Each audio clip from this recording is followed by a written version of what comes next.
Harper Lee grew up in Monroeville, Alabama, a small town much like Macomb. Her father, Amasa Coleman Lee, was a lawyer in Monroeville.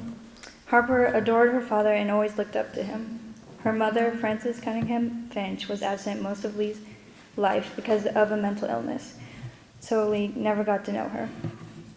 She was the youngest of four, two sisters and a brother. Lee was the closest in age to her brother and got along with him the most. He would read to her and they would play games together with their neighbor.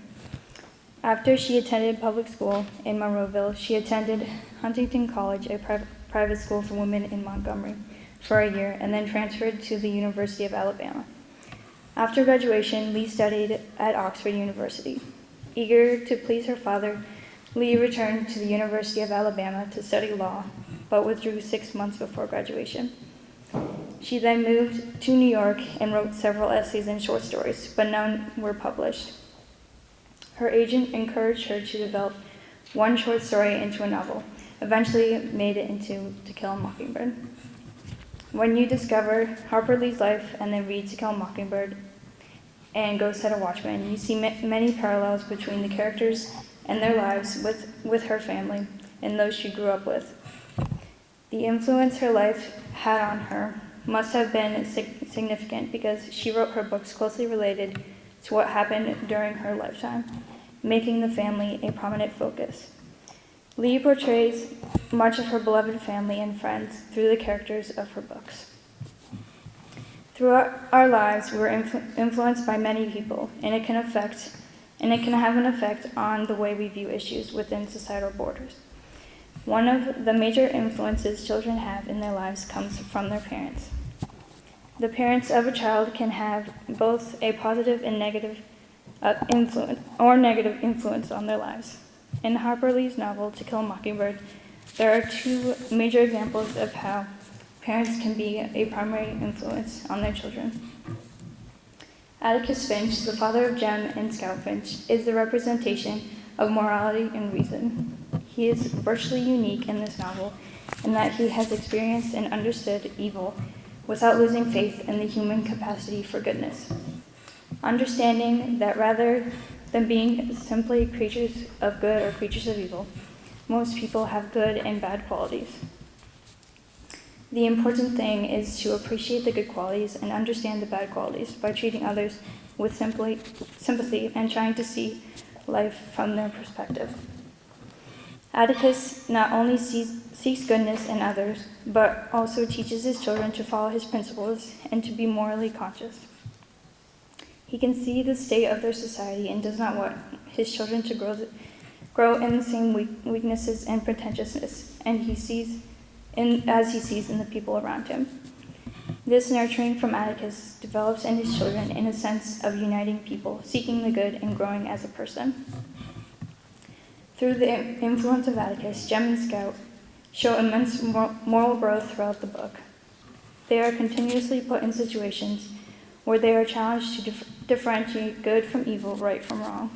It is a great deal of learning from experiencing and applying their father's guidelines to these conditions, and both are led to a better understanding of the world around them. The negative side of family influence is represented through Bob Ewell.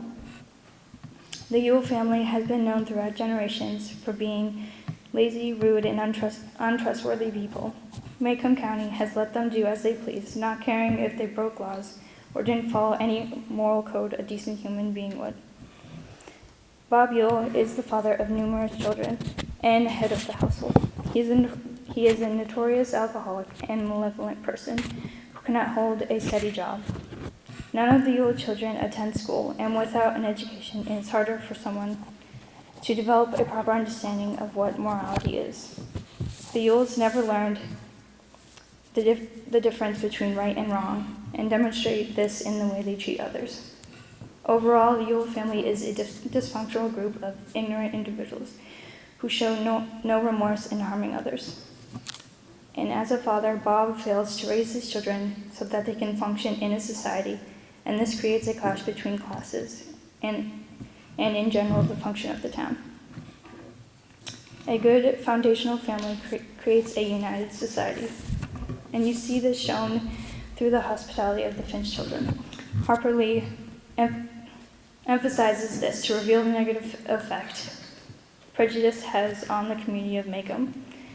Class is deeply entrenched in the small town of Macomb, Alabama.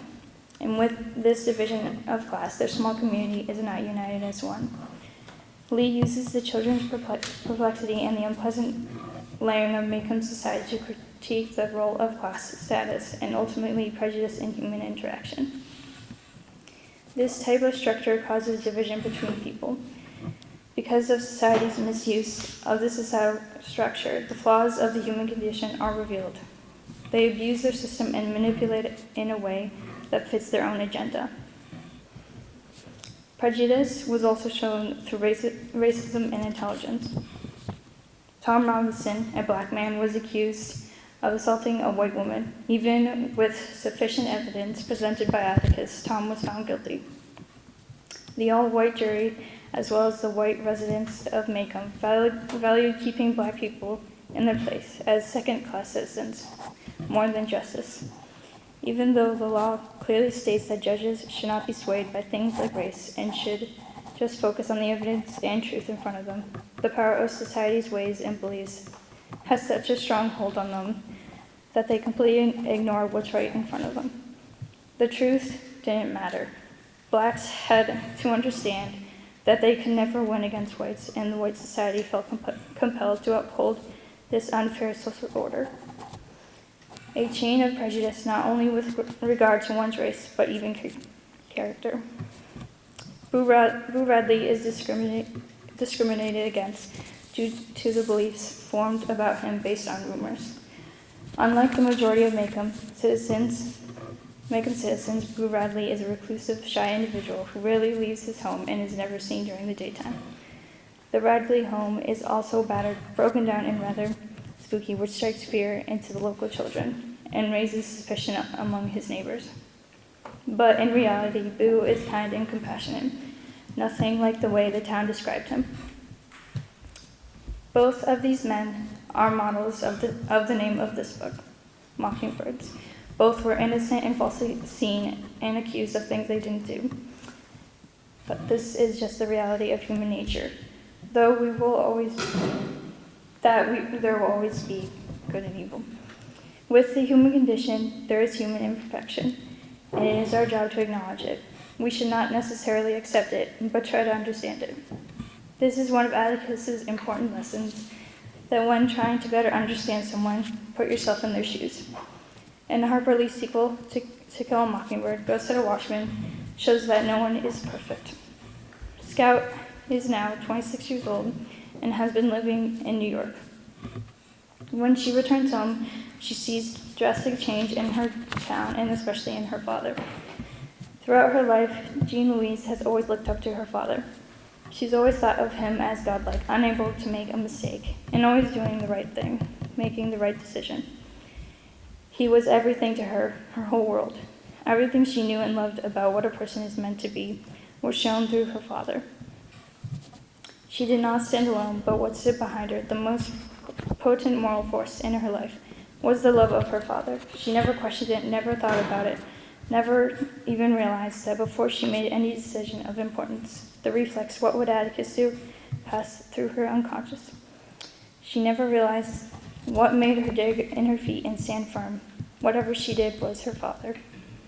That whatever decent and of good report in her character was put there by her father, she did not know why she worshipped him.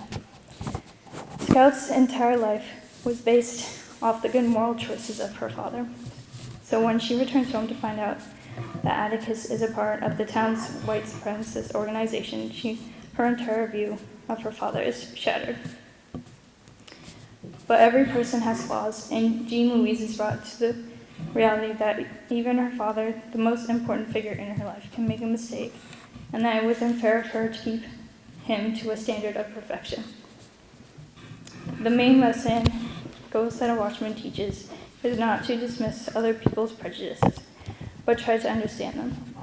Home and her father were always a huge part of her life. A day didn't go by without Jean Louise thinking of home. Her roots had such a strong hold on her that forgiving her father and accepting the change of her town was almost impossible. Coming back and seeing the change, Jean Louise had to let go of her childhood image of her father in the town of Macomb. In both her novels, Harper Lee portrays the family as the most powerful, the most humane, and by far the most essential institution known for building an individual's competence and character that creates an economically successful society. Through the example of the parents, the children are shaped into an extremely important part of society. With their children being the new generation, society grows, creating a united community and nation.